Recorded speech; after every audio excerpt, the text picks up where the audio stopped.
네, 우리 함께 기도하고 우리 찬양하며 예배를 시작하도록 하겠습니다. 기도하시겠습니다. 하나님 감사합니다. 우리를 예배의 자리로 불러주시고 우리가 신령과 진정으로 주님 앞에 예배할 때 이 세상이 줄 수 없는 기쁨과 만족과 답을 찾는 이 예배가 되도록 하나님 함께하여 주옵소서. 우리의 입술과 마음을 지켜주시고 온전히 하나님 앞에 집중하여 드리는 예배가 되도록 하나님 이 시간 우리와 동행하여 주옵소서. 감사드리며 예수님의 이름으로 기도합니다. 아멘. 우리 다 함께 찬송가 이게 208장이 아닐 텐데 하여튼 주 예수 내 맘에 들어와 우리 함께 박수치면서 찬양하시도록 하겠습니다.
다음 찬양은요. 우리 좀 한 해를 오늘이 2021년을 마무리하는 날인데 우리 주님 없이 살 수 없었습니다. 주님 없이 또 살 수 없습니다. 믿음의 고백으로 우리 함께 찬양하도록 하겠습니다.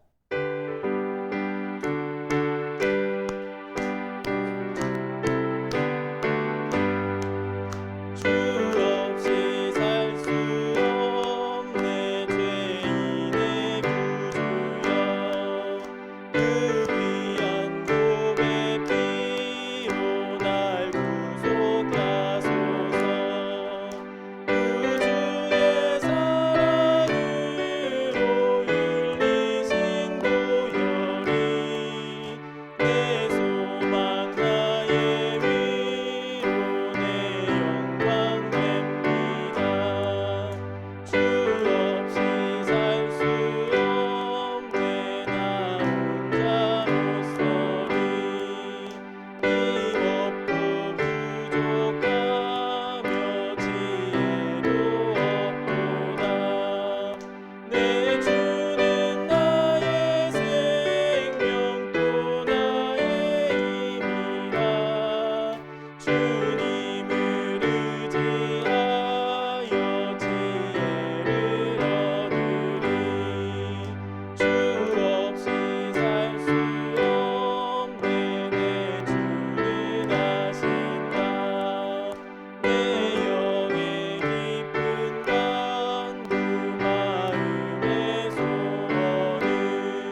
언제나 신실하게 우리와 함께 하신 그 하나님께 이 시간 우리 잠깐 기도하며 하나님 앞으로 나아갔으면 좋겠습니다. 오늘 이 찬양의 가사처럼 언제나 어디서나 우리와 함께 해주셨고 우리를 지켜주셨고 돌보아 주신 하나님, 1년의 마지막 예배를 우리 이렇게 하나님 앞에 드릴 수 있도록 해주셔서 감사합니다.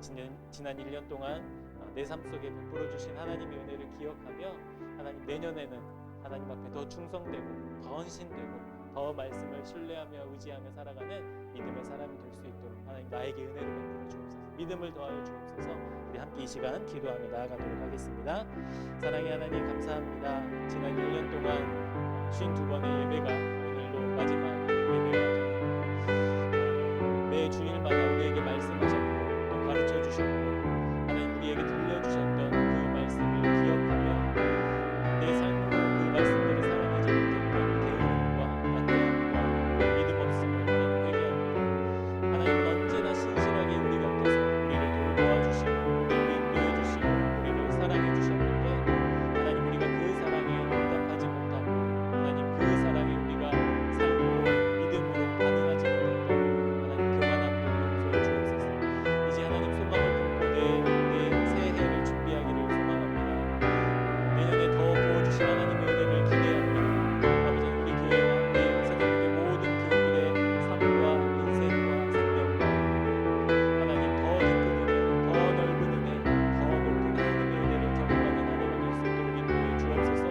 오늘 우리에게 주시는 말씀을 가슴에 새기고 하나님 믿음에 굳게 서서 살아가는 하나님 우리 모두가 될 수 있도록 은혜와 복을 허락해 주시기를 간절히 소망합니다. 하나님 함께하여 주시고 이 예배가 끝나는 순간까지 하나님 우리가 주님 앞에 서는 그날까지 하나님만 따르며 하나님의 영광을 위해 살아가는 우리 모두가 될 수 있도록 하나님 인도해 주시기를 소망합니다. 아버지 하나님, 우리에게 은혜를 주시고 말씀이 들려지는 귀와 마음을 허락해 주옵소서. 온전히 하나님의 말씀에 집중하는 이 시간 될 수 있도록 도와주시고 하나님이 기뻐하시는 예배자의 모습으로 우리 모두 하나님 앞에 설 수 있도록 이 시간 축복해 주시고 인도해 주시기를 간절히 소망합니다. 하나님 동행하여 주시고 인도하여 주시고 이 시간 성령님 임재하여 주셔서 모든 예배를 하나님 주관하시고 통치하여 주옵소서. 자신 주님을 기대하고 하나님 소망하고 우리와 동행하여 주옵소서. 우리와 함께 주옵소서.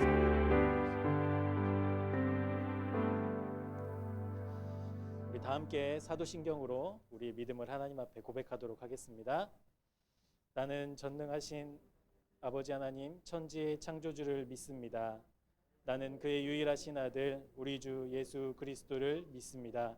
그는 성령으로 잉태되어 동정녀 마리아에게서 나시고 본디오 빌라도에게 고난을 받아 십자가에 못 박혀 죽으시고 장사된 지 사흘 만에 죽은 자 가운데서 다시 살아나셨으며 하늘에 오르시어 전능하신 아버지 하나님 우편에 앉아 계시다가 거기로부터 살아있는 자와 죽은 자를 심판하러 오십니다. 나는 성령을 믿으며 거룩한 공교회와 성도의 교제와 죄를 용서받는 것과 몸의 부활과 영생을 믿습니다. 아멘. 우리 찬송가 488장입니다. 찬송가 488장.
함께 기도하겠습니다.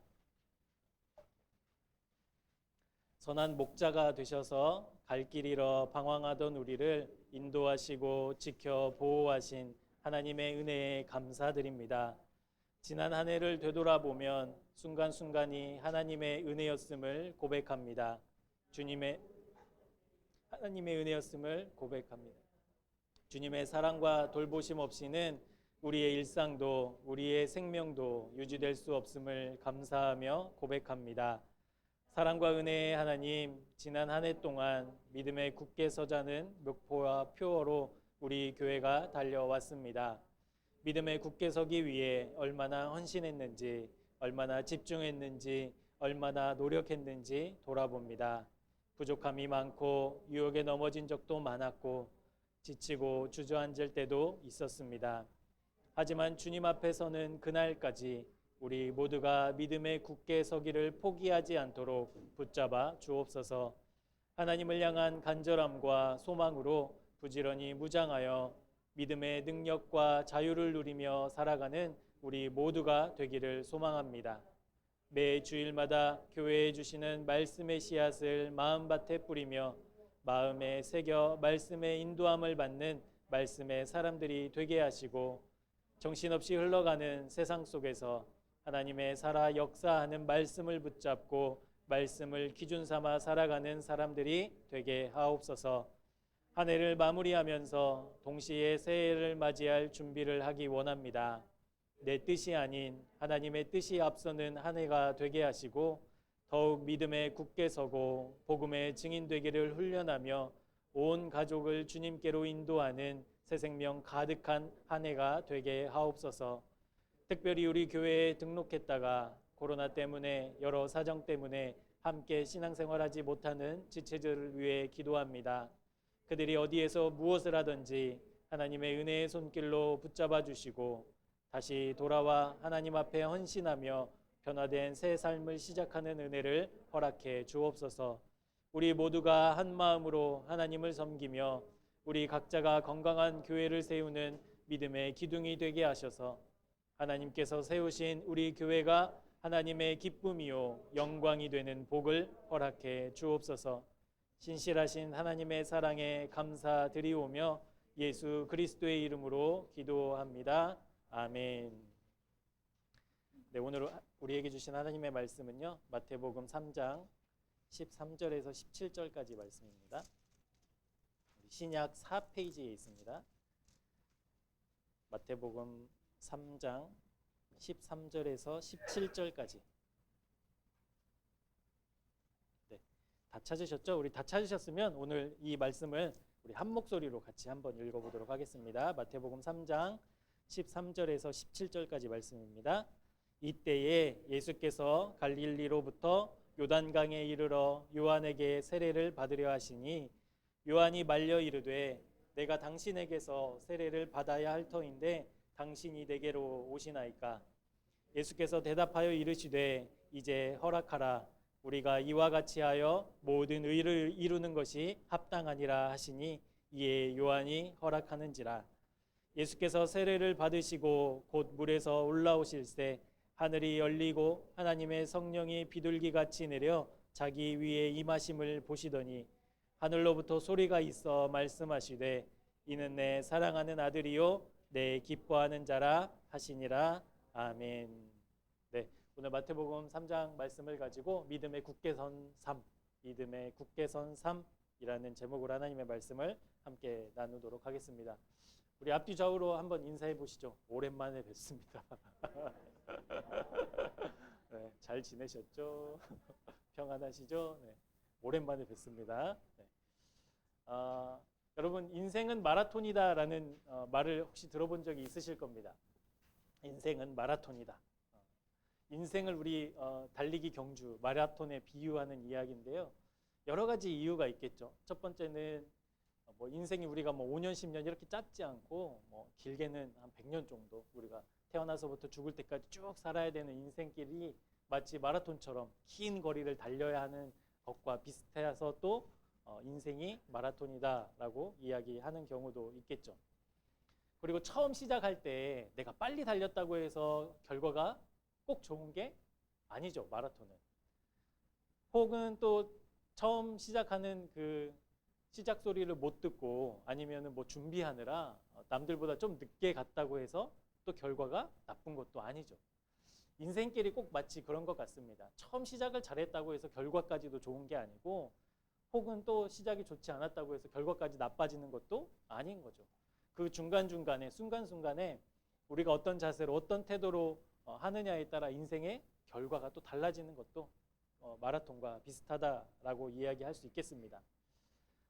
또 한 가지는 마라톤은 누구와의 싸움일까요? 자기 자신과의 싸움이죠. 뭐 누군가의 도움이나 코치를 뭐 간접적으로나마 받을 수는 있겠지만 결국에는 두 발로 뛰는 그것은 오로지 내 몫인 거죠. 그러니까 인생도 누군가의 조언과 또 도움을 받긴 하겠지만 결국은 살아내는 주체는 바로 나 자신이라는 거죠. 누구도 대신 띄워줄 수 없는. 그래서 이 인생을 마라톤에 비유하기도 합니다. 근데 여러분 다른 스포츠 같은 경우들은 과학이 발달하고 뭐 공학이 발달해서 새로운 신소재가 막 나오기도 하고 결국에는 그래서 더 선수들의 결과를 단축시키기도 하는 그런 거 아시죠? 그래서 뭐 수영복도 그렇고 또 뭐가 있을까요? 뭐 사이클도 그렇고 축구 공도 그렇고 그래서 경기에 참여하는 선수들에게 더 나은 기량을 보여줄 수 있는 그런 도움들이 되는데 사실 마라톤은 좋은 신발 외에는 딱히 도움을 받을 만한 게 없어요. 여러분 마라톤복 아시죠? 그거 어떻게 생겼는지. 집에서 아버지들이 입고 있는 옷이랑 비슷하잖아요. 헐렁헐렁 해가지고. 고작 이제 그런 정도예요. 그래서 마라톤에 좋은 성적을 내는 정말 중요한 요건은 뭐냐면 좋은 마라톤복을 입고 좋은 운동화를 신어서가 아니라 내가 잘 뛰느냐예요. 잘 뛰느냐. 그러니까 오롯이 마라톤 선수의 체력이나 정신력에 의해서 결과가 달라진다는 거예요. 여러분 우리나라에 마라톤으로 유명한 선수가 누가 있죠? 누가 있어요? 이봉주. 또 금메달을 딴 황영조. 우리 두 사람을 이렇게 볼 수 있겠죠. 그런데 여러분 두 분의 모습을 한번 상상해 보시면 막 달리기 잘하게 생겼나요? 우리 이봉주 선수 같은 경우에는 막 병약해가지고 바람 불면은 어디 넘어지고 막 부러질 것 같이 생겼잖아요. 그런데 세계적인 선수들과 비교해서 월등하게 또 잘 마라톤을 한다는 거죠. 황영조 선수는요 신체적으로 평발이래요. 평발. 여러분 평발이 얼마나 고통스러운지 걸어보신 분들은 아실 거예요. 조금만 걸어도 막 발이 피로하고 막 발이 갈라지는 것 같고. 이봉주 선수는요 평발에 짝발이래요. 이 오른발 왼발이 길이가 달라요. 근데 그런 분이 뛴다는 거예요. 그런 분이 마라톤을 한다는 거예요. 그리고 더 잘한다는 거예요. 이게 무엇을 말하느냐? 마라톤을 뛰는 선수의 정신력, 체력 이것이 그 마라톤의 결과를 나타낸다. 그리고 그런 신체적인 흠이 있어도 결함이 있어도 세계적인 선수들과 맞서서 좋은 결과를 내기도 한다. 이게 마라톤이라는 거죠. 근데 여러분 달리기 종목들이 거의 다 그렇습니다만 달리기 종목들 중에 나 혼자만의 힘으로 내가 가진 기량과 실력으로만 좋은 결과를 낼 수 없는 경기가 있어요. 그게 뭐냐면 계주예요. 계주. 400m, 800m, 1500m 이렇게 해서 계주예요. 계주. 이어달리기라고도 하죠. 보통 4명의 선수가 한 팀을 이루는데 여러분 이 4명 중에 달리기를 잘하는 사람이 있겠죠? 그리고 4명 중에 달리기를 상대적으로 못하는 사람도 있겠죠? 있죠? 네. 누군가는 여기에서 기록이 제일 좋은 사람이 있고 기록이 제일 안 좋은 사람이 있을 거예요. 그런데 이 4명의 선수를 팀을 잘 꾸려서 이제 달리기를 해서 이제 좋은 결과를 내야 하는데 여러분 이 계주에서 승패를 가르는 중요한 순간이 있어요. 우리 사진에서 보시는 것처럼 무엇을 전달해 줄 때일까요? 네? 바통을 어떻게 전달하느냐. 이 바통을 어떻게 전달받느냐가 이 계주 경기의 결과를 좌우할 만큼 아주 중요한 순간이라는 것이죠. 그래서 달리기를 잘하는 선수가 다른 선수들을 다 제치고 1등으로 와서 이 바통을 그 다음 선수에게 딱 전달할 때 실수해서 그 바통을 놓쳐버립니다. 자기가 열심히 달려온 그 결과가 아무 의미가 없는 거예요. 그런데 내가 막 달리기를 잘 못해서 뒤쳐져 있다가 바통을 전달해줬는데 잘 전달해주고 그 다음 선수가 잘 달리면 경기의 결과가 바뀌기도 한다라는 거예요.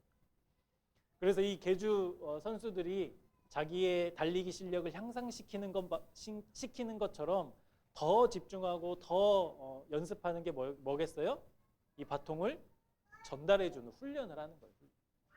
계속 훈련하는 거예요. 어떻게 전달해주고 나는 어떻게 받고 이것을 계속 연습하고 훈련하는 거예요. 여러분 2년이 넘도록 그 교회가 코로나 사태를 계속 경험하지 않았습니까?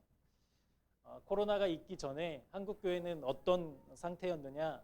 여러분 잘 아시겠지만 우리 대한민국 사회에 기독교인이 몇만 명이다? 1200만 명이다. 인구의 4분의 1이 그리스도인이다 라고 막 광고하고 막 자랑했었잖아요. 그래서 하나님이 축복하신 나라다 라고 막 자화자찬도 했었습니다. 모든 것이 하나님의 은혜라고 하나님께서 이 나라와 민족에게 복 주셨기 때문에 이렇게 교회가 흥왕하고 믿는 사람들이 늘어나는 것이다 라고 이야기했어요. 그런데 2년 동안 코로나 시간들을 거쳐오면서 교회는 어떻게 되었습니까? 교회의 그 민낯을 보게 되죠. 어떤 민낯이냐? 그렇게 1200만 명이다, 1000만 명이다 수많은 성도들이 온라인 예배라는 이 편리함에 익숙해져 버려서 이제는 어떻게 돼 버렸어요? 교회 생활에서 신앙생활에서 점점 멀어지고 있어요. 제가 아는 친구 목사도 신방 전화가 안 된대요. 전화를 안 받는데요, 사람들이. 신방은 둘째 치고라도 이 사람이 지금 어디서 무엇을 하고 있는지 모르는 사람이 막 생긴다라는 거예요. 그리고 하나님이 이 코로나 사태보다 더 우선순위에서 밀려버리게 된 거예요. 하나님을 더 찾지 못하고 하나님을 더 붙잡지 못하고 이 코로나 걸릴까 봐 두려워서 신앙생활까지도 위협을 받는 그런 모습들을 보게 됩니다. 그리고 더 중요한 것은 이 한국 사회에 교회가 이웃들을 어떻게 대해왔는지 보게 된다는 거예요.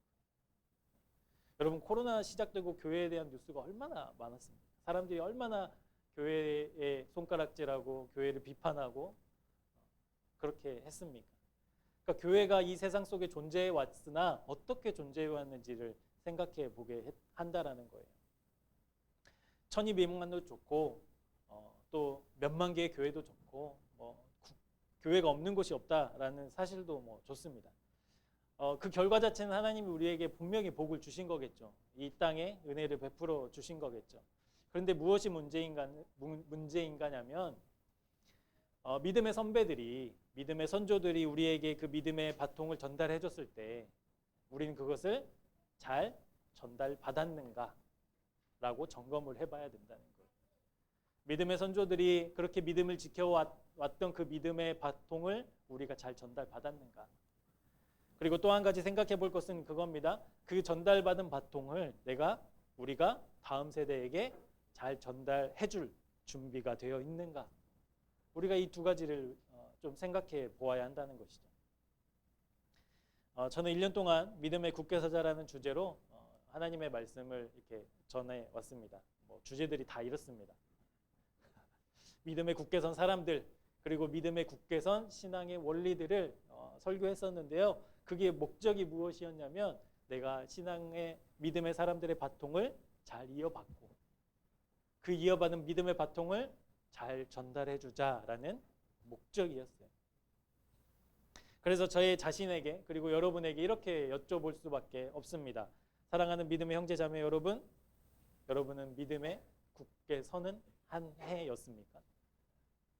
믿음의 굳게 서도록 애쓰는 한 해였습니까? 물려받은 믿음의 바통을 잘 간직하고 그것을 잘 전달해 줄 준비하는 한 해였습니까? 이렇게 물어볼 수밖에 없어요. 어떠세요, 여러분? 믿음을 잘 전달받고 믿음을 또 잘 전달해 줄 준비를 하는 한 해였는지 우리가 좀 되돌아봤으면 좋겠습니다. 오늘 우리가 읽은 세례 요한의 삶, 세례 요한의 반응 이런 것들은 오늘 우리가 생각해 볼 두 가지 질문에 좀 비추어서 생각해 보면 좋겠습니다. 어떤 믿음의 유산을 물려받아야 하는지 세례 요한의 모습을 통해서, 그리고 그 물려받은 신앙의 유산을 우리가 어떻게 또 전달해야 되는지 오늘 좀 살펴보고자 합니다. 영적 이어달리기를 하는 거예요. 우리가 지금 선수예요, 선수. 첫 번째로 우리가 믿음에 굳게 서서 살자, 믿음에 굳게 서자라는 게 우리 교회의 표어인데, 믿음에 굳게 서려고 여러분 애쓰시고 나름대로 노력해 오셨을 거예요. 그런데 잘 안 되죠. 그 이유가 무엇일까? 우리가 믿음대로 살려고 하지만, 믿음에 굳게 서려고 하지만 그것이 어려운 이유가 무엇이냐면 바로 허영의 유혹 때문에 그렇습니다. 허영의 유혹. 여러분, 세례 요한 어떤 사람인가요? 예수님의 길을 준비하고 예수님의 사역을 준비했던 아주 위대한 사람이죠. 그 사람의 삶이 누가복음 1장 13절부터 17절까지 말씀에 기록되어 있습니다. 우리 함께 이 말씀 같이 보도록 하겠습니다. 시작.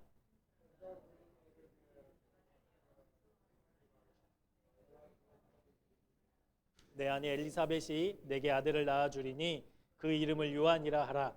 너도 기뻐하고 즐거워할 것이요 많은 사람도 그의 태어남을 기뻐하리니 이는 그가 주 앞에 큰 자가 되며 포도주나 독한 술을 마시지 아니하며 모태로부터 성령의 충만함을 받아 이스라엘 자손을 주 곧 그들의 하나님께로 많이 돌아오게 하겠습니다. 그가 또 엘리야의 심령과 능력으로 주 앞에 먼저 와서 아버지의 마음을 자식에게 거스르는 자를 의인의 슬길에 돌아오게 하고 주를 위하여 세운 백성을 준비하리라. 이게 화면이 깨졌군요. 아이고, 죄송합니다. 네, 세례 요한이 태어나기 전에 천사가 알려주는 거예요. 앞으로 태어날 아기는 이런 아기가 될 것이다. 어떤 아기예요? 모태로부터 성령의 충만함을 받아 이스라엘 자손을 하나님께로 많이 돌아오게 하겠다. 그 역할을 할 사람이다. 엘리야의 심령으로, 능력으로 주 앞에 먼저 와서 주를 위하여 세운 백성을 준비시키는, 여러분, 이 위대한 사명을 맡길 아기가 이제 곧 태어날 것이다 라고 천사가 알려주는 거예요. 여러분, 세례 요한이 얼마나 대단한 사람입니까? 여러분, 태어나기 전에 어머니께서 그 태몽 꾸시잖아요. 그것만 잘 꿔도 막 자랑 삼아 얘기하는데 천사가 나타나서 위대한 사람, 엘리야와 같은 일을 할 것이다, 뭐 이런 예언을 하는데, 여러분, 이 세례 요한이 얼마나 대단한 삶을 살게 될 것인지 기대하지 않을 수 있겠습니까? 그래서 세례 요한은 태어나기 전부터 이렇게 위대한 사명을 부여받은 특별한 사람이었어요. 그리고 세례 요한이 자라면서 하나님의 이 사명을 감당하기 시작합니다. 예수님이 공생애를 시작하시기 전에 세례 요한은 하나님께 부여받은 사명들을 이렇게 감당하고 있었어요. 어떤 모습으로요? 특별한 모습으로. 많은 사람들이 세례 요한의 가르침을 받기 위해서 막 몰려들었어요. 세례 요한이 베푸는 세례를 받기 위해서도 몰려들고, 또 세례 요한이 제자들을 가르치면서 하나님에 대한 구약 시대의 하나님의 약속들에 대한 막 소망을 품기도 했겠죠. 그리고 세례 요한의 모습 자체가 기이하고 그의 삶이 특별했기 때문에, 광야에서 살았기 때문에 뭔가 신비함을 느끼는 그런 것도 있지 않았겠습니까? 그래서 사람들은 요한 앞으로 자꾸 이렇게 간 거예요. 요한을 만나고 요한의 가르침을 받으려고. 그리고 또 한 가지 했던 일은, 요한이 그 유대 사회에 기득권을 가지고 있었던 종교 지도자들을 향해서 직서를 날리는 거예요. 똑바로 살지 않아, 독사의 자식들아, 막 이러면서. 그러면 사람들이 어떤 마음을 갖겠어요? 막, 아우, 속 시원해, 요한은 대단한 사람이야, 무서워하지 않아, 바른 말을 하는 사람이야, 막 이렇게 사람들에게 인기와 또 칭송을 받게 되는 삶을 점점점 살게 되었다는 것이죠. 그러니까 세례 요한에게 매력을 느끼고, 그 매력을 느낀 사람들이 세례 요한에게 가서 또 시간을 드리고, 그런 사람들이 점점 많아지고, 요한은 동네방네 이제 이름이 알려지게 되고, 많은 인기와 환호가 요한에게 쏟아지는 삶을 살게 되었습니다. 여러분, 이렇게 사람이 잘 나갈 때 어떤 게 오냐면 허영이 시작돼요. 허영. 이게 허영을 대표하는 그림인데요. 여러분, 맨 앞에 뭐가 있어요? 맨 앞에 해골바가지가 있죠. 해골바가지. 그 뒤에는 검도 있고요, 금으로 된 잔도 있고요, 책도 있고요, 보석함 같은 것도 있고. 이것을 무엇을 이야기할까요? 우리가 살면서 누리는 많은 것들이 죽음 앞에서는 헛된 게 되는 거예요. 어제 우리 성탄 예배 때도 말씀드렸습니다만 죽음 앞에서는 의미 있는 게 아무것도 없어요. 다 헛된 거예요. 그래서 허영이라고 하는데 이 허영은 한자로 빌허의 영의 영자를 씁니다. 무슨 뜻이겠어요? 영광이긴 영광인데 그 속이 비어 있는 거예요. 없는 거예요. 저희 아이들한테 성탄 선물이라고 멋진 포장으로 이렇게 싼 포장지로 싼 선물을 딱 줬는데 그 속이 비어 있다면 아이들 반응이 어떻겠어요, 여러분? 막 소리 지르고 난리 날 거예요. 아버지한테 배신당했다고. 여러분, 허영이 바로 그런 겁니다. 허영. 실속이 하나도 없어요. 그러니까 사람들에게 인기가 높아지면 높아질수록 사람들이 나를 보고 환호하면 환호할수록 사람은 본능적으로 어디에 빠지게 되냐면 이 허영에 빠지게 돼요. 내가 인기 좀 있네. 내가 능력이 좀 있나 본데. 내가 사람들이 나를 다 좋아하네. 이렇게 되는 거예요. 그래서 여러분 그 연예인들이 이런 얘기 하잖아요. 인기는 거품이다. 이게 허영이라는 거예요. 허영. 여러분 거품은 그냥 사라지잖아요. 시간 지나면. 우리는 세례 요한을 통해서 예수님이 세례를 받으시고 공생애를 시작하신 첫 순간을 우리는 잘 알고 있습니다. 예수님이 광야로 시험 받으러 간 사건이죠. 40일 동안 물도 음식도 먹고 마시지 못한 주님께서 줄이신 그 상태에 사탄이 다가옵니다. 그리고 첫 번째 시험이 이거였죠. 돌을 떡이 되게 해라. 그래서 너 배불리게 먹어라. 뭐하냐. 지금 너 돌 바꿀 수 있지 않냐. 그 능력이 하나님이시지 않냐. 그러면 이 돌을 떡으로 바꿔서 먹어라. 배부르게 해라. 힘들게 그러지 말고. 두 번째 유혹은 뭐였습니까? 뛰어내려봐라. 말씀에도 기록되어 있지 않냐. 하나님이 너의 천사들을 보내 발이 땅에 부딪히지 않게 보호할 것이다. 그 시편에 말씀이 있지 않냐. 그러니까 한번 뛰어봐라. 천사들이 도와줄 거야. 마지막으로는 자기를 경배하라고 하죠. 그러면 이 세상에 있는 모든 권세, 영광을 다 주겠다.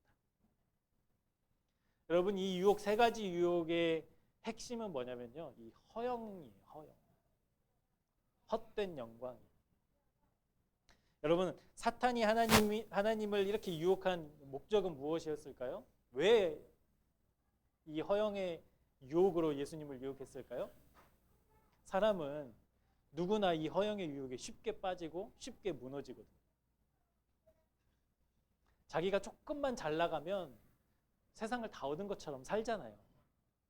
조금만 뭔가 잘 되면 사람들 막 자신감 갖고 살잖아요. 이 허영에 사람이 얼마나 취약한가를 사탄은 잘 알고 있어요. 그래서 예수님을 그것으로 유혹했어요. 시험했어요. 할 수 없는 것을 하라고 하는 것도 아니고 충분히 하고도 남을 능력을 가지신 예수님께 해보라고 그 영광을 차지하라고 유혹하고 있는 거예요. 그런데 주님께서는 그 헛된 영광에는 관심이 없으셨어요. 여러분 예수님이 뭐 배고프시겠지만 그 돌을 떡덩이 대서 무슨 부귀영화를 누리시겠다. 천사가 막 발을 받쳐서 다 내 밑에 원래 있던 애들이 내려와서 뭐 하시겠다고 거기에 휘둘리지 않으셨어요. 여러분 교회 오시는 길에 이렇게 다 교회 뒷길로 오시잖아요. 교회 오시는 길에 그 모델하우스 있었던 거 기억하시죠? 멋지게 아마 세워놨을 거고 저희 교회도 수십 번 와가지고 모델하우스 와서 보고 가시라고 오시면 와인 드린다고 수십 번 왔었어요. 한 번도 가보진 않았지만 여러분 그 안은 어떻게 되어 있었을까요? 아마 제일 좋은 가구, 제일 좋은 집기들로 멋지게 깨끗하게 꾸며놨을 거예요. 안 봐도 뻔합니다. 안 봐도.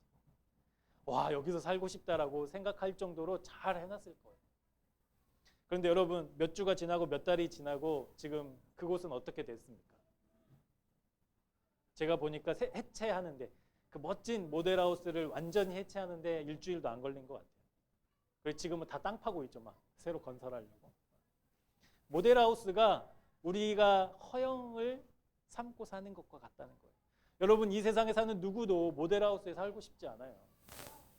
여러분 모델하우스에 살고 싶으세요? 왜 살고 싶지 않으세요? 그게 언젠가 무너지고 언젠가 부서져야 하기 때문에 그렇습니다. 그렇기 때문에 누구도 모델하우스에서 살라고 하면 살기 싫은데요. 왜냐하면 나와야 되니까 이제 얼마 안 있으면. 그게 허영이라는 거예요. 그러니까 우리가 모델하우스를 보면서 저기 살기 싫어. 왜냐하면 저거는 이제 곧 무너질 집이야 라고 알고 있는 것처럼 우리가 허영을 그렇게 대해야 한다는 거예요. 허영은 곧 무너질, 곧 없어질 헛된 영광이라는 거예요. 그것에 우리의 인생을, 우리의 시간을, 우리의 에너지를 쏟아서는 안 된다라는 거예요. 그러니까 비교해 봐야 되겠죠. 어떤 게 진짜인가. 여러분, 한국교회가 하나님 앞에 놀라운 은혜와 축복을 받은 것은 부인할 수 없는 사실입니다. 그리고 하나님이 이 땅에 분명히 부흥을 허락하셨어요. 그래서 정말 우리 한국 교회사에 부흥의 순간들이 여러 기록으로도 남아있을 정도로 하나님은 이 땅을 축복해 주셨습니다. 소위 속된 말로 십자가만 걸어놓으면 사람들이 막 몰려오던 때가 있었어요. 여러분, 어렸을 때 교회를 한번 생각해 보세요. 사람이 넘쳐가지고 매 주일마다 사람들이 몰려오고 교회에서 뭐 한다고 그러면 동네 사람들 다 모여가지고 전에 섬기던 교회에서도 뭐 추수감사절 국밥을 끓여가지고 동네 사람들 먹인다고 막 소를 몇 마리 잡고 막 그랬거든요. 막 그랬어요. 사람들이 막 몰려오고 사람들이 교회 와서 뭐 밥 먹고 뭐 행사 때 참석하고 이런 게 전혀 이상하지 않을 만큼 그렇게 하나님이 이 땅의 교회들이 부흥하게 하셨어요. 그런데 이 엄청난 부흥이 시작된과 동시에 한국 교회에는 어떤 유혹이 시작됐을까요? 허영이라는 유혹이 시작됐어요. 같이 시작됐어요. 그게 지금까지도 이어져 오고 있는 것 같습니다. 사람들이 많이 밀려오는 거, 교회가 점점 더 켜지는 거, 얼마나 많은 사람들이 교회에 등록했느냐, 이것이 곧 목사의 능력이 돼버렸어요. 능력 있는 목사님의 증거는 그 교회의 크기로 사람들이 그렇게 생각하게 되었어요. 그리고 목사님들 자체도 내가 사람들을 그렇게 부흥하고 부흥시키고 교회를 몇 배 성장시키면 이 교회가 곧 내 교회로 착각하게 된 거예요. 그래서 사람들은 많은 목사님들, 많은 교회들이 하나님을 어떻게 더 잘 믿을까, 예수 그리스도를 어떻게 하면 더 잘 따를까에 집중하지 않고 사람들을 더 많이 모으는 일에 힘과 에너지와 돈을 써왔었어요. 제가 아는 선배 목사 교회에 총동원 전도주의를 했었는데요. 1등 상품이 예루살렘 성지순례 보내주는 거예요. 1등 상품. 그래서 어떤 권사님이 그거를 가려고 이제 마음을 먹은 거죠. 그래서 총동원 주일에 사람이 데려와야 되잖아요. 인도자가 누굽니까? 땡땡땡 권사 해야 이제 그게 개수가 되는 거예요. 그래서 이분이 그 관광버스 3대를 빌려가지고 동네 양로원을 돌기 시작한 거예요. 그래가지고 봉투 하나씩 주면서 식사하러 오시라고. 나는 누구라고. 해가지고 할머니 할아버지들을 그 관광버스 꽉 채워가지고 교회에 탁 왔어요. 그래서 이분들이 예배 드리고 다 갔어요. 이 권사님 갔을까요? 못 갔을까요? 성지순례? 갔어요. 1등 했어요. 갔어요. 가서 뭘 봤을까요? 그게 허영인 거예요. 그게. 그렇게 예수님이 태어나시고 예수님이 사역하신 역사적인 현장에 갔어요. 결국에. 근데 뭐냐고요. 헛된 영광을 쫓아가는 거예요. 이게 뭐 직분에 따라 상관없어요. 누구나 이 허영의 유혹에 다 빠지게 되어 있습니다. 여러분, 우리 교회 등록하시고 신앙생활 하기 전에 섬기던 교회에서 얼마나 많은 행사들이 있었어요. 절기마다, 때마다 맨날 불려가가지고 연습하고, 또 여름이면 여름방학 다 반납하고, 겨울이면 겨울방학 다 반납하고, 청년들이 막 진짜 다크서클이 막 내려올 만큼 방학만 되면 막 다 피폐해져가지고. 근데 그렇게 해야 되는 줄 알고 그렇게 살아왔었어요. 근데 정작 하나님을 따르고 말씀대로 살고 하나님과 친밀한 교제를 하는 훈련은 다 뒤로 하고 사람들을 모으는 일에, 사람들을 불러들이는 일에 집중하게 되었다는 거예요. 그런데 여러분, 이 허영의 유혹이 없을 수는 없잖아요. 이제 우리가 살면서도 앞으로도 우리 교회도 이 허영의 유혹이 있을 텐데, 그러면 이 허영의 유혹을 이겨내는 방법이 무엇인가 우리가 좀 살펴보고자 합니다. 우리 마태복음 3장 11절 말씀인데요. 이 말씀 우리 같이 한번 읽어보시도록 하겠습니다. 시작.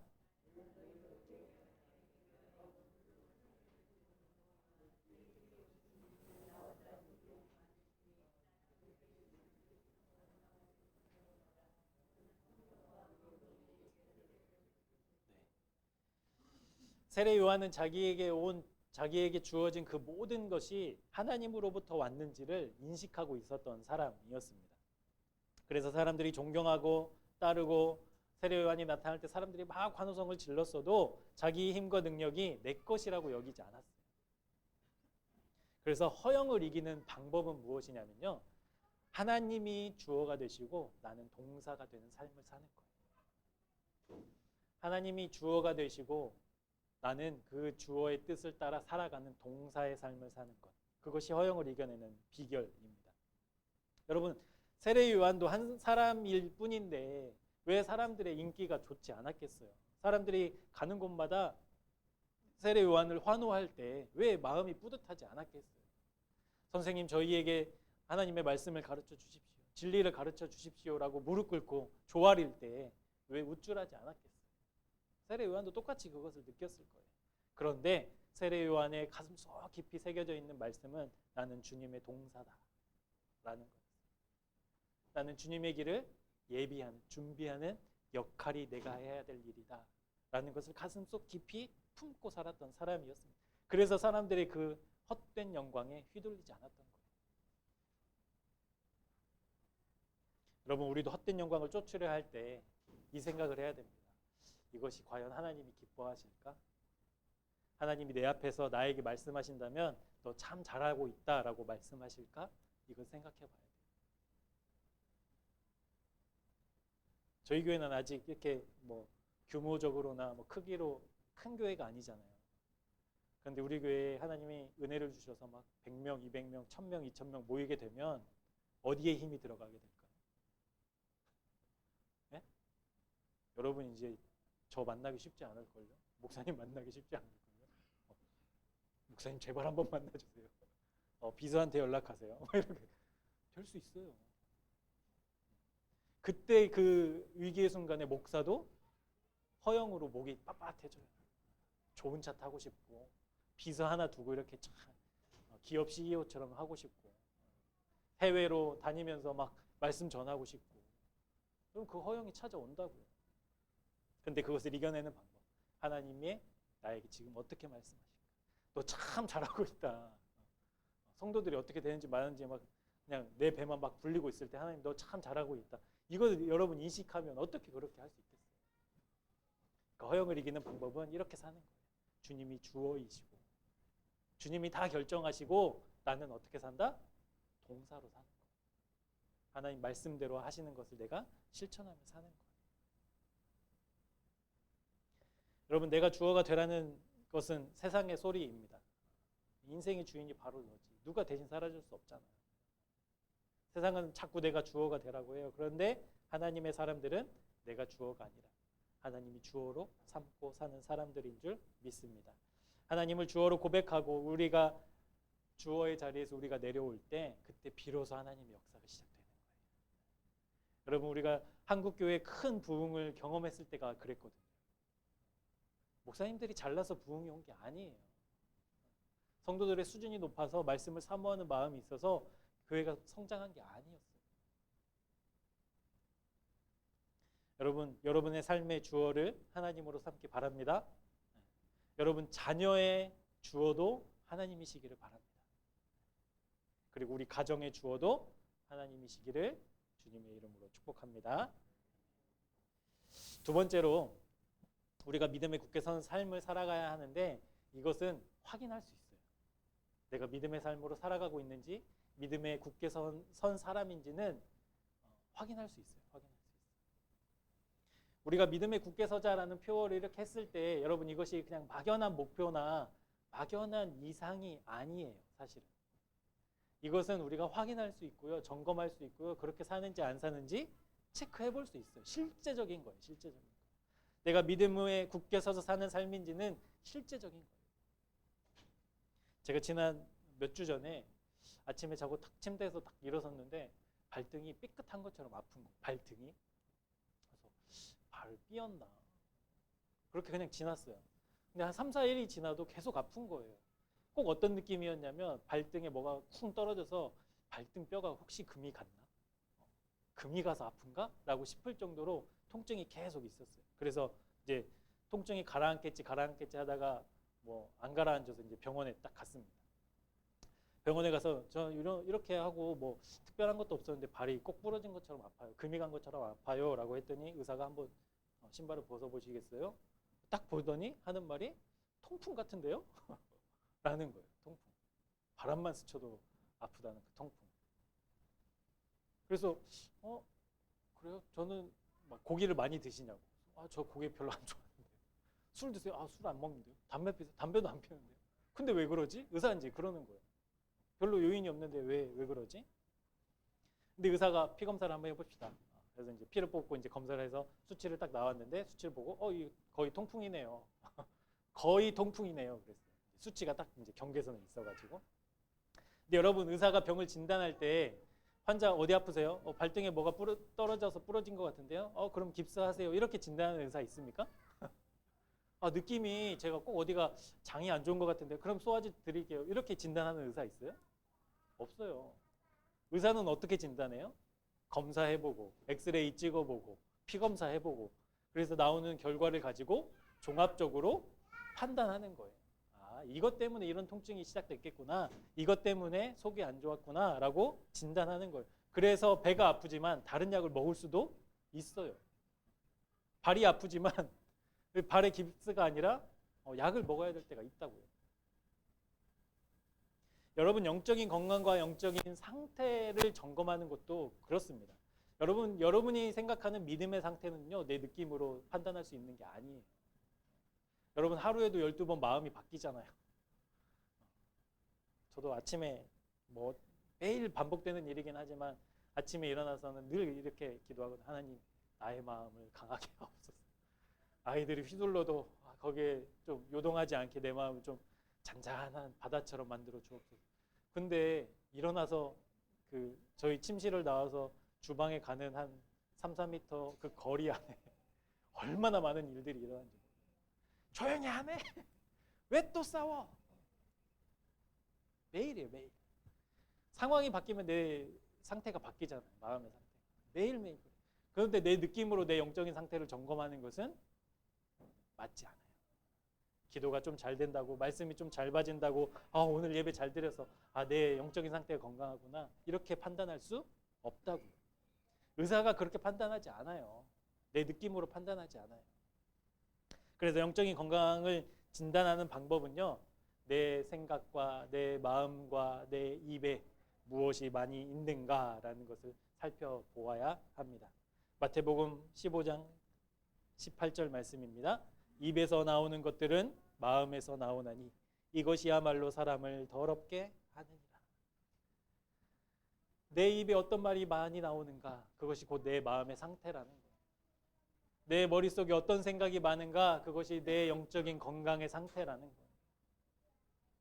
여러분 한 해를 돌아보면 여러분 마음속에는 어떤 생각이 가장 많았습니까? 올 한 해 동안. 여러분이 올 1년 동안 어떤 말을 가장 많이 했습니까? 그걸 점검해 봐야 된다는 거예요. 여러분 혈액 속에 어떤 성분이 있어서 어떤 증상이 나오는지 명확해지는 것처럼 우리 마음에 어떤 생각이 많은지, 우리 입에 어떤 말이 가장 많이 나왔는지가 곧 우리의 영적인 상태를 유추할 수 있는 표지라는 거예요. 표지. 여러분 요즘에 가장 많이 드는 생각, 여러분이 요즘에 하루 동안 가장 많이 하는 말, 그것이 우리의 상태라는 거예요. 여러분 세례요한이 사람들이 주는 그 허영으로 자신을 가득 채웠다면, 그 허영에 휘둘리는 삶을 살았다면 예수님 앞에서 세례요한이 어떤 말 했겠습니까? 예수님이 자기에게 이렇게 다가올 때 어떻게 반응했겠어요? 그리고 예수님이 세례를 받을 때 하늘에서 비둘기 같은 천사가 내려오잖아요. 그리고 하나님의 음성이 들리는 거예요. 여러분 그때 세례요한은 어떻게 얘기하고 어떻게 반응했겠어요? 요한은 허영의 유혹 앞에서 늘 이 말씀을 기억했습니다. 이사야서 40장에 써 있는 말씀인데 주의 길을 준비하라. 그의 오실 길을 곧게 하라. 이 말을 자기의 생각과 자기 입으로 자꾸 채웠다는 거예요. 생각하고 또 생각하고 사람들이 인기할 때마다 아니지 나는 주님의 길을 예배한 사람이지 주의 길을 준비해야 되지 라고 생각하는 거예요. 그리고 그뿐만이 아니라 사람들에게 그렇게 얘기하는 거예요. 나는 메시아가 아니다. 나는 그리스도가 아니다. 나는 주의 길을 예배하는 광야에서 외치는 소리다 라고 사람들에게 선포하는 거예요. 왜냐하면 그것이 자기의 신앙 고백이기 때문에. 세례 요한이 그것을 잘 알고 누가복음 3장 15절에 이렇게 이야기합니다. 백성들이 바라고 기다림으로 모든 사람들이 요한을 혹 그리스도가 그리스도신가 심중에 생각하니. 사람들이 세례 요한의 특별한 말과 행동과 가르침 앞에 이렇게 품은 거예요. 세례 요한 진짜 그리스도인가? 메시아인가? 그때 요한이 뭐라고 합니까? 내 뒤에 오시는 이는 나보다 능력이 많으신 분이시다. 나는 감히 그분의 신발끈을 푸는 것도 감당하지 못하겠다 하고 자기를 낮추는 거예요. 사랑하는 여러분, 우리 마음에 어떤 생각이 가득 차 있는가, 어떤 말이 내 입술에서 가장 많이 나오는가, 그것을 따라 우리의 삶의 태도와 말과 행동이 달라지게 됩니다. 여러분, 고민을 채우면 어떤 말이 많이 나올까요? 고민이 나와요. 고민을 우리 머릿속에 가득 채우면 늘 고민이 우리의 삶을 채워요. 두려움을 채우면 그래요. 믿음 없는 것을 채우고 세상 것을 채우면 말도 행동도 생각도 그렇게 돼요. 그래서 이것을 다 떨쳐내고 싶죠. 제대로 신앙생활하는 사람이라면. 그래서 이것을 없애려고 노력해요. 그런데 그 방법이 사실은 잘못됐어요. 여러분, 우리에게 허영은 그리고 세상의 생각은 언제나 있어요. 없었던 적 있어요, 여러분? 하루라도? 언제나 있어요.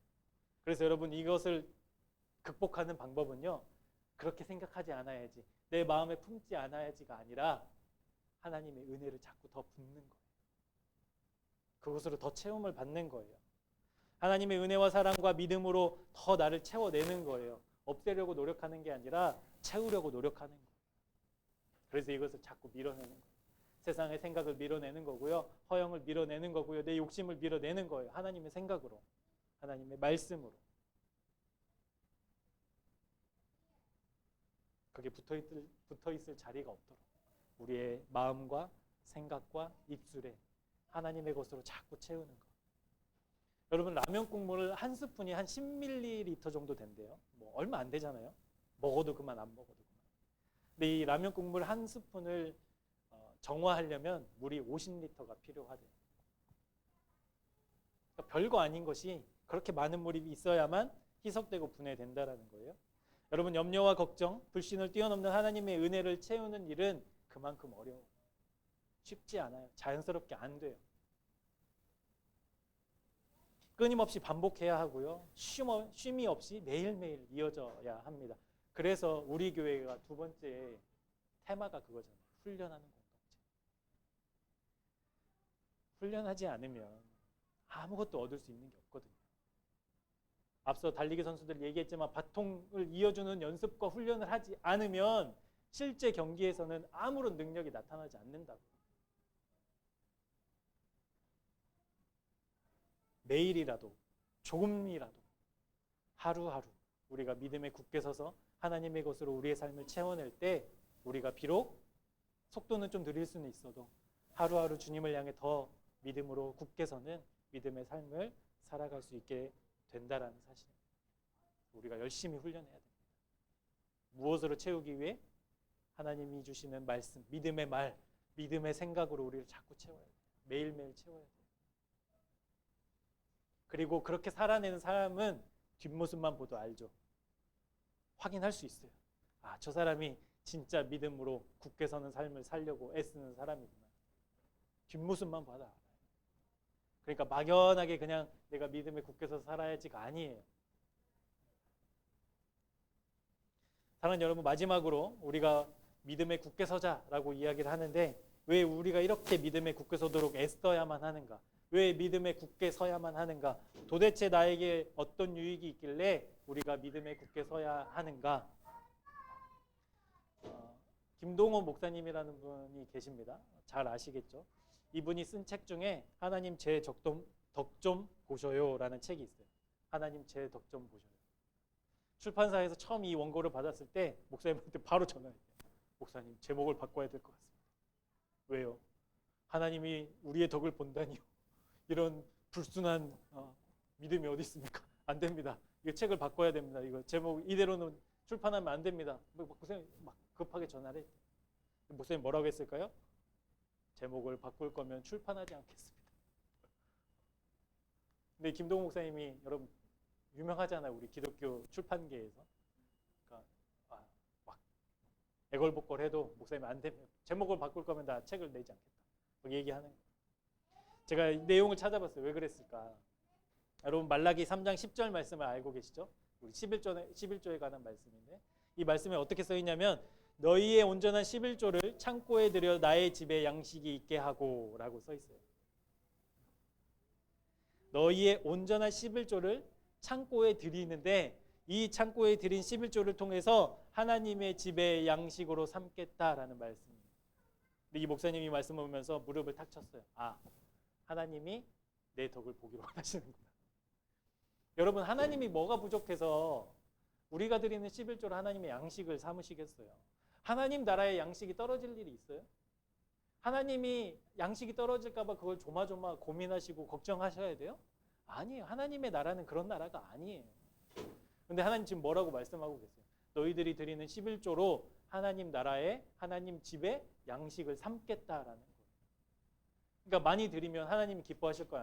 안 기뻐하실까요? 기뻐하시는 거죠. 그것을 내가 쓸 거니까.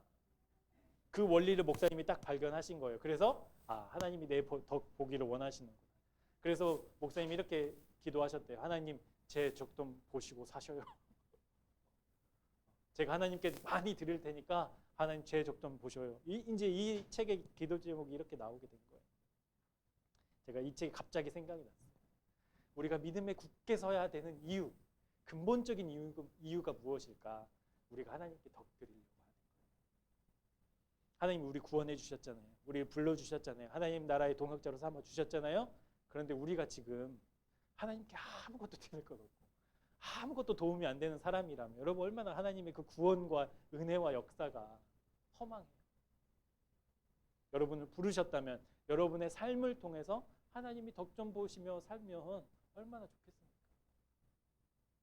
물론 이게 신학적으로 맞지 않는 말이긴 하지만 우리가 그런 마음으로 살잖아요. 하나님 제가 열심히 살게요.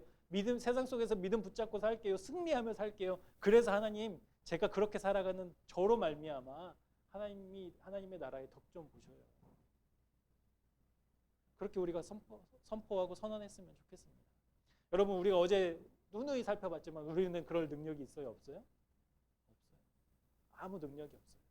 여러분 시편 16편 7절에 보면 다윗이 이렇게 고백하고 있습니다. 나를 훈계하신 여호와를 송축할지라 밤마다 내 양심이 나를 교훈하는도다. 이 양심이라는 단어의 원어적인 뜻은 심장이에요. 심장. 밤에 자려고 누웠는데 내 심장이 쿵닥쿵닥 뛰는 거예요. 다윗이 그걸 느꼈어요. 하나님이 내 심장을 뛰게 하시는구나. 교만하면 안 되지. 자만하지 말아야지. 그렇게 심장이 뛰는 소리에 자기를 교훈하는 여러분 이게 다윗의 고백이었다는 거예요. 우리도 하나님의 도우심과 인도하심 없이는 단 한 번의 심장도 뛰지 않아요. 보호하고 계시기 때문에 주님이 우리의 생명을 붙들고 계시기 때문에 피가 돌고 심장이 뛰는 거예요. 그것을 알아야 돼요. 그러니까 우리의 삶을 통해 하나님이 덕보며 사시도록 우리가 헌신했으면 좋겠습니다. 믿음에 굳게 섭시다. 네, 좋습니다. 믿음에 굳게 서야죠. 아멘. 이것으로 끝나는 게 아니라 정말 믿음에 굳게 서서 우리의 삶 속에서 나타나는 열매들로 하나님께 드릴 때 하나님 기쁘시죠? 하나님 좋으시죠? 이렇게 얘기하는 저와 여러분이 되었으면 좋겠어요. 우리 믿음에 굳게 선 우리의 삶을 통해 하나님 나라의 양식이 되게끔 우리의 삶을 통해 하나님이 덕보시게끔 우리가 믿음으로 더 한 발자국 나아갔으면 좋겠습니다. 세례 요한은 자기의 삶을 들여 예수 그리스도의 오심을 준비하는 예비하는 삶으로 헌신했습니다. 요한복음 1장 23절에 보면 요한은 예언자 이사야의 말대로 대답했습니다. 나는 주의 길을 곧게 하라고 광야에서 외치는 사람의 소리요. 하나님이신 예수님께서 요한의 도움 없이는 이 땅에 오실 수 없기 때문에 그러셨을까요? 요한이 이 사역을 하지 않으면 예수님이 오실 수 없기 때문에 요한을 부르신 것일까요? 아니었어요. 요한의 도움이 없어도, 요한이 없었어도 하나님의 구원과 하나님의 계획은 여전히 실행되었을 겁니다. 그럼에도 불구하고 하나님은 사람을 통해 일하시기를 원하세요. 사람의 도움이 전혀 필요 없으시지만 하나님은 사람을 통해서 일하신다고. 그걸 다른 말로 표현하면 하나님은 우리의 덕을 보기를 원하시는 거예요. 믿음을 가진 우리의 덕을 보기 원하시는 거예요. 그래서 우리가 믿음에 굳게 서서 하루하루 살아가는 것, 순간순간 하나님이 주어 되심을 고백하며 살아가는 것, 나는 동사로 열심히 헌신하며 살아가는 것, 그것을 통해 하나님 영광 받기를 원하신다는 것이죠. 우리가 믿음에 굳게 서는 삶을 살아야 되는 또 하나의 이유는요, 마지막입니다. 우리 믿음은, 신앙은 언제나 여러분 선배들의 삶을 통해 우리에게 전수된 거예요. 여러분, 우리 믿음의 조상들, 믿음의 선조들이 설교를 잘해서, 뭐 책을 잘 써서, 아니면 하나님의 말씀을 잘 해석해놔서 여러분 믿음이 그렇게 우리에게 전수된 거예요? 아니에요. 정말 믿음 위에 굳게 서서 살았던 사람들의 삶을 통해서 그 다음 세대로 믿음이 이어져 내려온 것이라고. 여러분, 그렇게 살지 않고 말만 했던 사람들의 믿음을 우리가 어떻게 믿어요? 한국 사회, 한국 교회 청년과 청소년들이 교회를 이탈하는 비율이 굉장히 높거든요. 그 이유를 조사해 봤더니 부모님의 신앙을 신뢰할 수 없어서 이게 제일 높아요. 왜냐하면 교회에서는 하나님 없이는 막 못 살 것처럼 막 얘기하고 행동해요. 하나님 없으면 안 돼. 근데 집에 와서는 하나님 없어도 돼. 이렇게 사는 거예요. 아이들한테 막 가르치고. 야, 뭐 고3이 무슨 예배야? 좋은 대학 들어가고 그 다음부터 해도 돼. 이렇게 되는 거예요. 야, 하나님의 뜻이 뭐가 있어? 너 지금 연봉 더 많이 주는 대로 가야지. 그러니까 아이들이 엄마 아빠의 신앙이 과연 진짠가? 의심을 품는 거예요. 머리가 좀 커지면 아이 가짠가 보다. 진짜가 아니고서는 어떻게 저렇게 행동해. 이렇게 생각하는 거예요. 그래서 교회를 떠나는 거예요. 사랑하는 여러분, 믿음을 전수하는 것도 삶이고요. 믿음을 전수시키는 것도 삶이에요. 그러니까 믿음에 굳게 서자라는 것은요, 우리가 신앙의 바통을 잘 이어받고 잘 물려주는 것까지가 우리가 믿음에 굳게 서는 것입니다. 2021년 5월 달에 갤럽에서 조사를 했어요. 한국 사회에 어떤 종교들이 이렇게 분포하고 있는가 봤더니 불교는 16%, 개신교는 17%, 천주교는 6%, 그리고 무교가 60%. 제가 이 기사를 보면서 우리가 전해야 될 곳이 많다. 우리가 바통을 전해줘야 될 곳이 생각보다 더 많다. 이런 생각을 했습니다.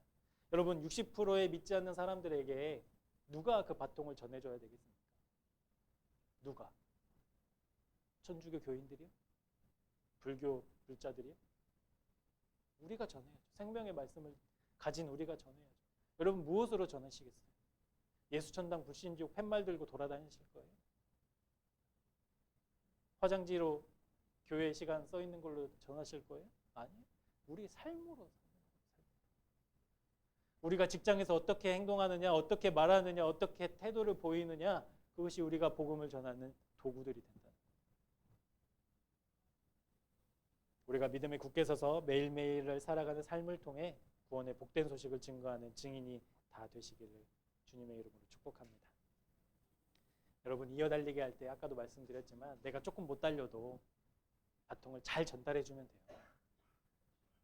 내가 조금 부족해도 우리 아이들에게 믿음의 좋은 위대한 신앙을 물려주기 위해서 여러분 바통을 잘 전달해 주셔야 돼요.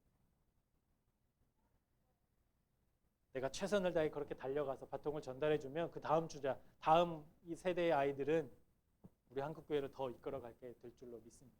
하나님의 더 뜻을 펼쳐내는 주님의 도구들로 성장할 걸 믿습니다. 그래서 우리 한 해를 마무리하고 또 새해를 준비하는 이 순간에 하나님 앞에, 하나님, 이제는 내가 한 발자국 더 나아가기를 원합니다. 1초라도 더 열심을 내기 원합니다. 하나님 나를 인도해 달라고, 나와 함께 해달라고 소망하며 또 기도하도록 하겠습니다. 한 발자국 더 나아갑시다.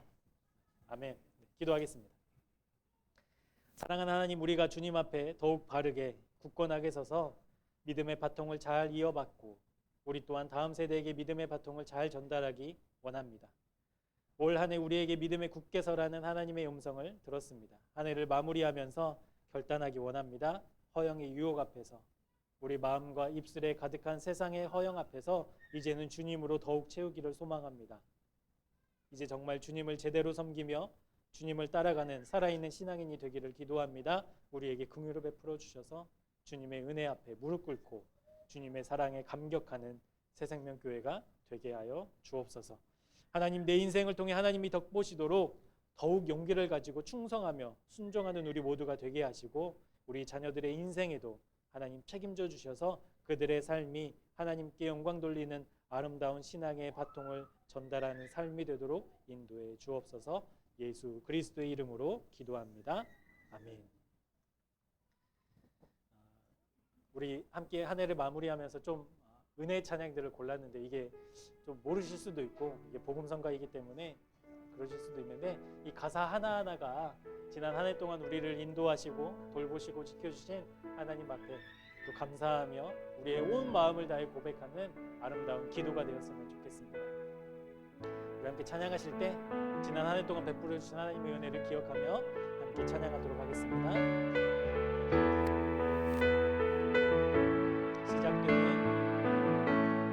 시작됐네 우리 주님의 능력이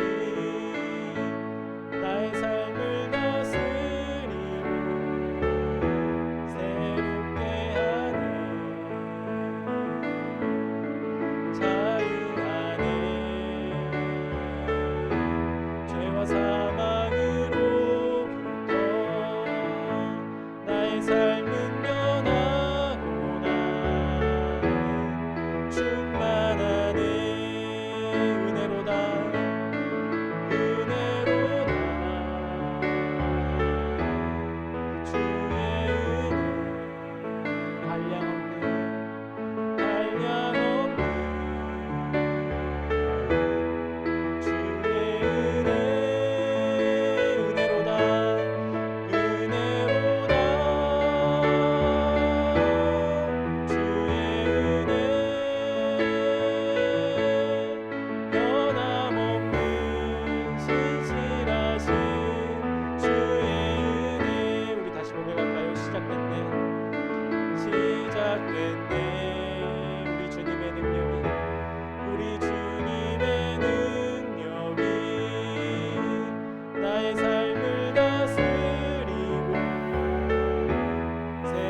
경험하지 못할 때에도 우리와 늘 동행해 주셨고 우리에게 늘 은혜를 베풀어 주셨습니다. 우리 다윗의 고백처럼 여러분의 심장이 지금까지 뛴다라는 사실은 하나님이 여러분의 생명을 붙잡고 계신다는 뜻이에요. 지난 1년 동안 하나님이 우리의 삶 속에 얼마나 신실하게 얼마나 한이 없이 우리를 사랑하고 보살펴 주셨는지를 이 시간 우리가 감사하며 기도했으면 좋겠습니다. 하나님, 주님 앞에 주님의 은혜에 감사합니다. 이렇게 한 해의 마지막 예배를 드릴 수 있도록 인도해 주셔서 감사합니다. 하나님, 지금까지 우리를 지켜주신 것처럼 앞으로의 우리의 생명도 우리의 삶도 하나님께 맡겨드리오니 하나님, 한량없는 은혜를 부어주옵소서. 하나님, 끝이 없는 사랑으로 우리를 사랑해 주옵소서. 우리 함께 감사하며 기도하도록 하겠습니다. 사랑의 하나님, 감사합니다. 하나님, 모든 것이 주님의 은혜였습니다. 내 힘과 내 능력으로 내 손과 발로 이룬 것은 하나도 없었습니다. 오직 하나님께서 우리에게 힘을 주셨고 능력을 주셨고 생명을 주셨기 때문에 우리가 주님 앞에 올려드릴 수 있게 되었습니다. 아버지 하나님, 시시때때로 찾아오는 화형의 유혹 앞에 우리가 하나님 그것들을 물리치며 하나님 앞에 헌신하며 나아가기를 소망합니다. 헛된 영광을 쫓아 살아가지 아니하고 생명을 쫓아 살아가는 우리가 될 수 있도록 인도해 주옵소서. 하나님, 세상의 인기를 쫓아 살아가는 것이 아니라 하나님의 말씀을 따라 살아가는 우리의 삶이 되도록 인도해 주옵소서. 아버지 하나님, 지금 당장에 좋은 것을 선택하는 것이 아니라 영원히 좋은 것을 선택할 지혜와 힘과 용기를 우리에게 허락해 주시기를 소망합니다. 하나님, 지금까지 주님의 은혜로 우리를 보살피셨고 인도해 주셨듯이 앞으로 주님 앞에 우리가 믿음으로 나아가기를 소망합니다. 하나님, 우리가 제대로 믿음 생활하며 제대로 하나님의 사랑을 품고 살아가며 믿음 가운데 거할 때에 하나님, 우리를 통해 하나님 영광받아 주시기를 간절히 소망합니다. 이제 멈춰져 있던 믿음의 발걸음을 다시 떼어 한 걸음 나아가기를 소망합니다. 하나님, 우리의 발걸음을 인도하여 주시고 하나님, 우리의 발걸음을 축복하여 주시고 하나님, 우리에게 믿음을 더하여 주셔서 하나님, 우리의 온 마음과 뜻과 정성을 다해 하나님 앞에 헌신하며 집중하며 주님 앞으로 나아가는 우리가 될 수 있도록 하나님 인도해 주시기를 간절히 소망합니다. 모든 것이 주님의 은혜였습니다. 모든 것이 주님의 은혜였습니다. 하나님, 그 은혜를 하나님 우리가 바라보게 하여 주옵소서. 그 은혜를 소망하며 그 은혜 앞으로 나아가게 하여 주옵소서. 주님, 그렇게 우리를 붙잡아 주셔서 내년 한 해도 주님의 증인으로 하나님 훈련받는 백성으로 진정한 예배자와 소명으로 살아가는 사람들로 살아갈 수 있도록 하나님 인도하여 주시고 주님 축복해 주시기를 간절히 소망합니다. 하나님, 함께하여 주시고 주님 놀라운 은혜와 복을 우리에게 부어 주옵소서. 하나님, 함께하실 주님을 기대합니다. 함께하여 주시고 은혜로 채워 주옵소서.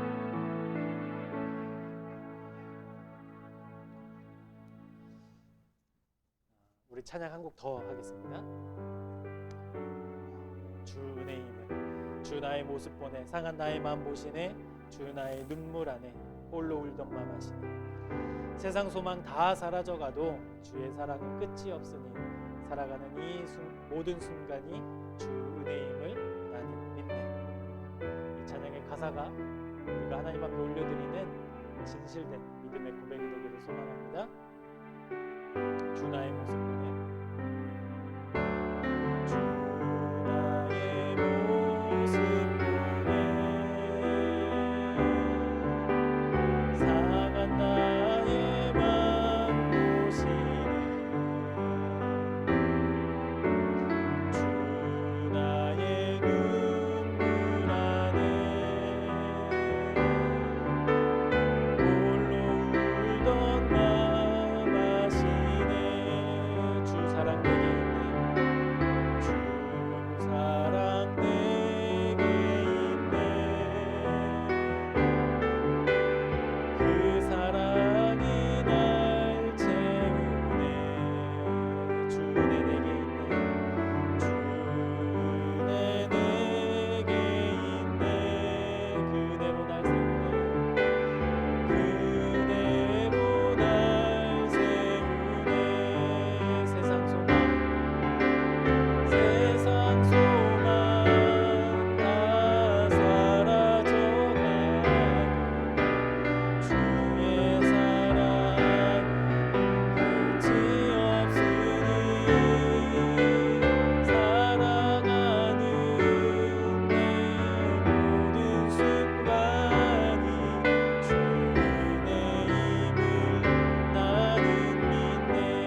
없이는 우리는 단 한순간도 살 수 없는 사람들입니다.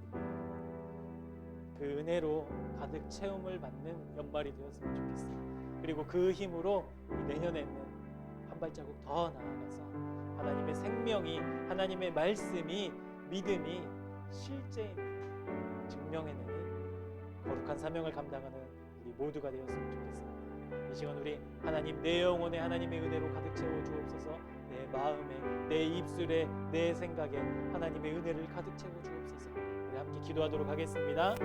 사랑의 하나님, 시시때때로 찾아오는 걱정과 두려움, 염려와 고민으로 우리의 삶을 채우고 우리의 마음과 생각을 채웠던 우리의 모습과 실수를 회개하고 이제는 주님의 생각으로 채움을 받기 원합니다. 믿음으로 채움받기 원합니다. 주님이 기뻐하시는 하나님의 마음을 품고 이 세상에 살아가기를 소망합니다. 하나님, 우리의 마음에 주님의 은혜를 가득 채워 주옵소서. 우리의 입술에 하나님의 은혜를 가득 채워 주옵소서. 우리의 마음의 생각에 하나님의 생각을 가득 채워 주옵소서. 그렇게 하나님, 우리가 살아갈 때 우리의 삶이 변화되고 하나님을 따르고 말씀을 따르는 삶을 통해 내년에는 주님의 말씀, 살아있는 말씀, 생명의 말씀, 구원의 복음을 전하는 우리 모두가 될 수 있도록 하나님 인도해 주옵소서. 세례 요한이 하나님 예수 그리스도 앞에서 겸손히 자기를 낮추며 주님을 주어로 삼고 자기를 동사로 삼았던 삶을 배우며 살아가기를 소망합니다.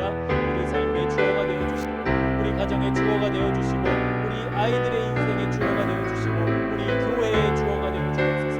그리고 우리는 동사로 열심히 하나님을 따라가며 열심히 하나님의 말씀을 실천하며 살아가는 우리 세상의 교회 모든 교우들이 될 수 있도록 하나님 은혜로 채워주시기를 간절히 소망합니다. 하나님, 우리를 부르시고 우리에게 하나님 주신 사명을 잘 감당하는 우리 모두가 될 수 있도록 하나님 함께하여 주시고 믿음의 굳게 서는 우리 모두가 되도록 하나님 은혜와 복을 허락해 주옵소서. 함께하신 주님을 기대하며 예수 그리스도의 이름으로 기도합니다. 2021년 한 해의 모든 순간이 하나님의 은혜였습니다. 코로나로 신앙의 위기, 믿음의 위기, 예배의 위기가 있었지만 그런 위기 속에서도 하나님은 우리에게 말씀하셨고 은혜를 베풀어 주셨으며 선한 목자가 되어 주셔서 지금 이 자리까지 인도해 주셨음을 믿습니다. 하나님 감사합니다. 주님의 그 은혜가 아니고서는 우리는 한순간도 설 수 없는 연약한 존재임이 명백합니다. 내 힘과 내 능력으로는 아무것도 할 수 없는 사람들입니다. 그래서 주님이 이 땅에 오셨고 우리를 부르셨고 영원한 소망으로 인도해 주셨습니다. 그 생명을 하나님의 자녀됨을 받은 우리가 믿음에 굳게 서서 한 해를 살아왔는지 되돌아봅니다. 혹 하나님의 영광을 가르치는 죄가 있었다면 용서해 주시고 우리 마음과 입술에 세상의 것을 더 많이 담아냈다면 용서해 주옵소서. 주님이 기뻐하시고 믿음에 굳게 서는 삶을 살기를 게을리했던 게으름도 회개합니다. 주님이 우리에게 베푸신 놀라운 은혜에 보답하는 인생이 되게 하여 주옵소서. 믿음에 굳게 서서 믿음의 바통을 잘 이어받아 전달하는 이 세대가 되기를 소망합니다. 우리에게 믿음을 더하여 주시고 우리 모두가 주님의 영광을 위해 다시 일어날 힘과 용기를 공급해 주옵소서. 우리의 먹고 마시고 입고 쓸 것을 아시며 채우시는 사랑의 하나님, 우리의 예물을 기쁘게 받아 주옵소서. 우리가 드리는 이 예물이 하나님 나라의 양식이 되게 하시고 우리를 부르신 곳에서 사명으로 살게 하셔서 우리의 소득이 부끄럽지 않게 하여 주옵소서. 주신 것에 만족하며 자족하는 삶을 허락하시고 주신 것을 구별하여 하나님 앞에 고백하는 믿음을 가진 우리 모두가 되게 하여 주옵소서. 더하시고 채우시고 공급하시는 은혜의 손길을 경험하며 살게 하시고 이 예물을 하나님이 기뻐하시는 곳에 사용하셔서 하나님 나라가 확장되는 은혜와 역사에 동참하는 예물이 되게 하옵소서.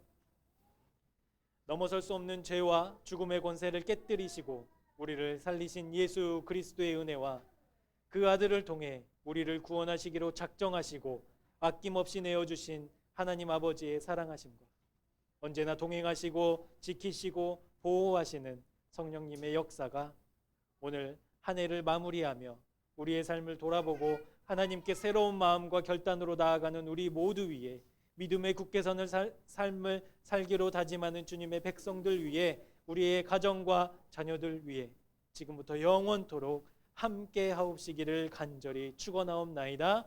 아멘.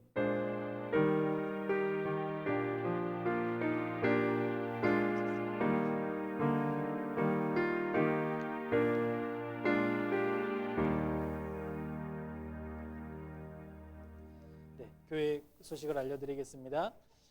오늘은 2021년 마지막 주일입니다. 지난 한 해 동안 우리의 삶을 지키시고 인도하신 하나님께 감사드립니다. 우리 성도의 교제 하시겠습니다. 모든 것이 하나님의 은혜였습니다. 또 내년에도 은혜로 삽시다. 감사합니다. 여러분 2022년 개인 기도 제목 꼭 기도하시면서 준비하시고 보내주시기 바랍니다.